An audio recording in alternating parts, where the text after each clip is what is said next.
بسم الله الرحمن الرحيم. يلا بقى بينا نبدأ الوصفة بتاعت النهاردة. اقتصادية ومش مكلفة إن شاء الله. معلقة سمنة وشوية زيت صغيرين،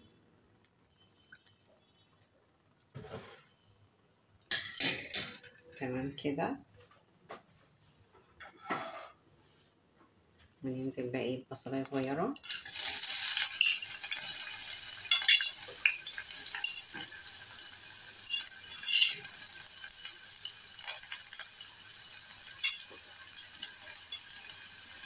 شوية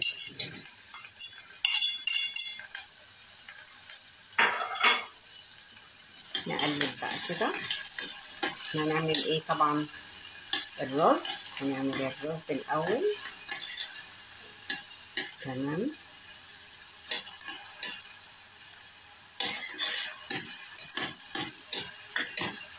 نعمل رز السمك اللي هو البني ده الحلو ده،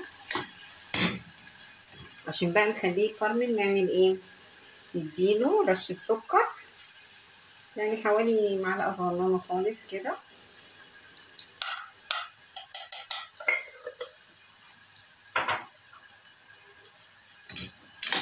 وهنحط برضو ايه معلقة صغننة خالص عسل اسود، بس مش دلوقتي. هنسيب بقى البصل بقى ايه ياخد لون كده يتكرمل شوية، وارجع لكم تاني. ده رز اهو مغسول.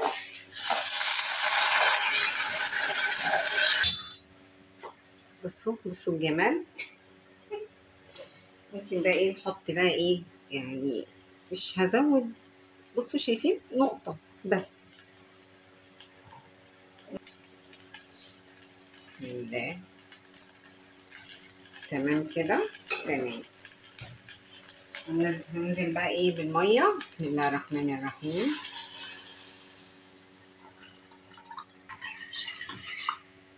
بصوا تمام كده. هنسيبها بقى ايه نغطيها لحد ما تشرب ميتها، وبعد كده نوطي عليها. ماشي حبيبتي.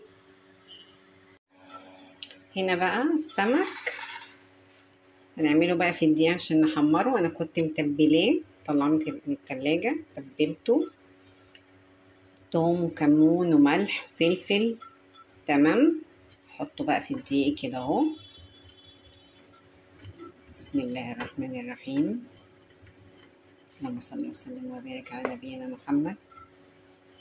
صلى على الرسول عليه الصلاة والسلام يا جماعة. بسم الله الرحمن الرحيم.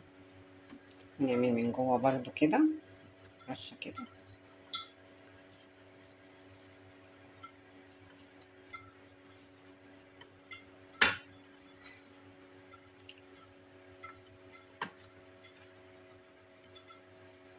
بصوا الأكلة دي يا جماعة على قد 2 بالظبط. يعني السمكتين دول جايبهم ب35. اللي حابب يعمل بقى يوفر كده مرة ويعمل أكلة اقتصادية كده.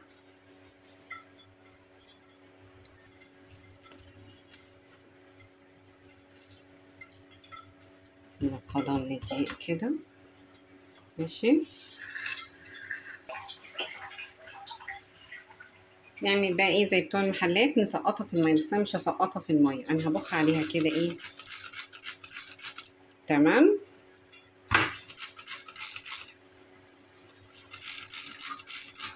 عشان ايه ننزل بيها على النار على طول على الزيت.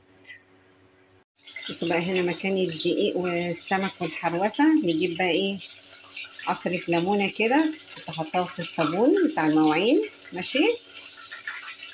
نمسك بقى كده الليمونة ونعملها على حتة بقى كده نمسح اللي عملناه الدقيق والزفارة. نضف الدنيا. تعالوا ندوق بقى كده. ناخد شوية طحينة مع شوية رز. ندوق الرز. بسم الله. الله جميل. ندوق السمك بقى. بصوا بسم الله.